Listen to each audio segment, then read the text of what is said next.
mbégteem Sine Moussa Duba ngoogu ñoo ngoogu ànd nañ mbégte ay waay Diomaye xoolal li nga def waa Sine rek Diomaye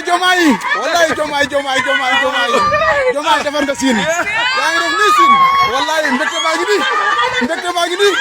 waaw mbégte baa ngi nii Diomaye wax dëgg yàlla defar nga Sine Moussa Abdou yaa jëf waay Diomaye